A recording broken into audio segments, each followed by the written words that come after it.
entonces de las expresiones for formalmente. Bien. Para entenderla, entonces vamos a empezar con seguirlas usando para ir viendo qué es lo que tienen por detrás. ¿Para qué más son útiles las expresiones for? Para realizar consultas, por ejemplo, típicas en una base de datos. Por ejemplo, suponga que tenemos una base de datos de libros representada por una lista de libros de escala. Entonces, yo les voy poniendo aquí para que vean en grande.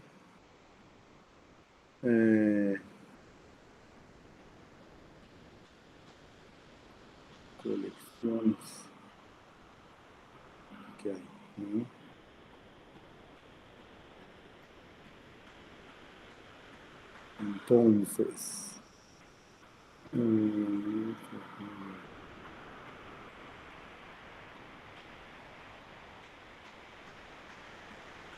Entonces, aquí tenemos una clase libro que tiene, es una clase case, ¿no? Un título, una lista de autores, eso es todo lo que tiene para crear.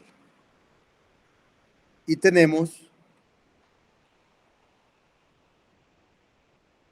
varios libros, entonces tenemos la base de datos de libros, se va a llamar libros. Entonces tiene los libros y tiene la lista de los libros que tiene creados. Entonces aquí está la lista de libros. Y ahora quiero consultar esa lista de libros. Quiero coger y listar los libros cuyo autor es Odersky.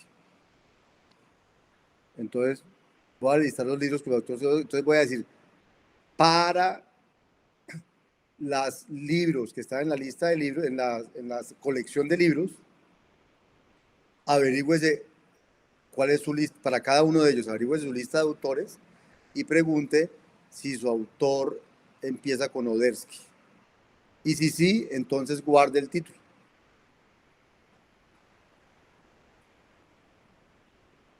Es porque están en la misma línea. Y por eso están separados por eso están entre paréntesis y no entre corchetes. Entonces el punto y coma tiene que separar cada generador. Entonces, para cada L en la lista de libros, ¿qué hago? Llame a L.autores.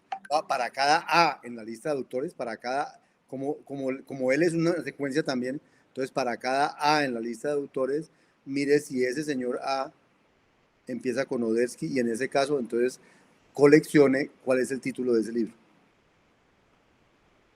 Y deme la respuesta.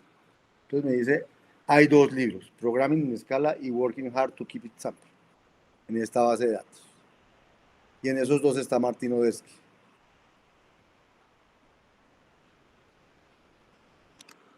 Por ejemplo, quiero listar los libros con la palabra program en el título. Entonces digo, para cada uno de los libros, mire si el título contiene la palabra program. Entonces lo que le pregunta es, si título es un string, ¿cierto? Está preguntando si program es una subsecuencia de si la encuentra en alguna parte. Y si lo encuentra en alguna parte le va a dar un número mayor o igual que 0. Entonces, y si sí, entonces guarde el título. Entonces va a traer todos los que tengan la palabra program en el título. Está Structure and Implementation of Computer Programs, Programming in Scala, Learning Concurrent Programming in Scala. Como también pone medida de texto, claro. Pero tiene que tenerlo guardado en alguna estructura, ¿no? En alguna colección. Usted lo que hace es recorrer con esas expresiones for, explora cualquier corrección que quiera explorar, en el orden en que quiera explorarla, con la manera que quiera explorarla, pero tiene que tener una colección, tiene que tener alguna estructura de colección. No sé. Siguiente, liste los autores en la base de datos que han escrito al menos 2 libros. Entonces miren esta. Autores que han escrito en la base de datos al menos 2 libros. Entonces dice, cojo L1 son los libros y L2 son los libros también. y digo que deben ser dos libros diferentes. Si ya son dos libros diferentes, entonces le miro los autores al uno y los autores al otro y miro si tienen dos autores iguales. Si tienen dos autores iguales, son dos libros diferentes, que tienen un autor igual, entonces guarde qué autor fue. Entonces me va a decir qué autor ha escrito dos libros diferentes. Miren lo potente que son las expresiones for.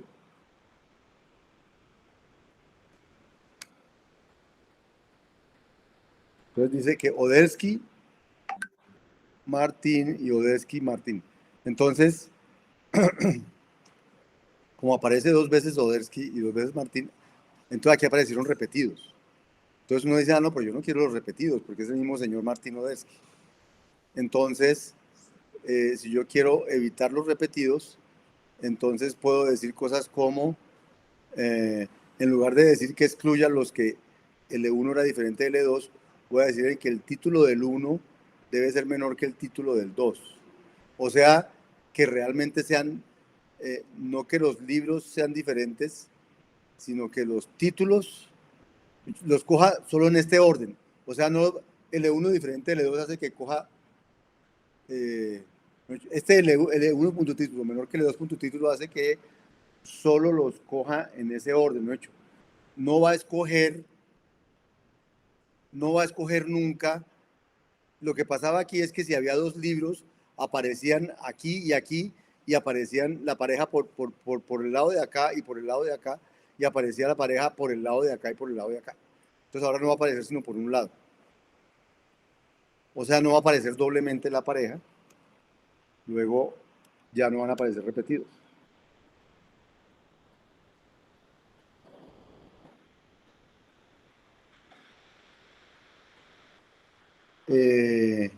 Entonces, para eso usan las expresiones for. Pues, dicho eso, entonces vamos a ver ahora sí cómo se traduce el for. O sea, ya tenemos muchos ejemplos de usar expresiones for. Entonces,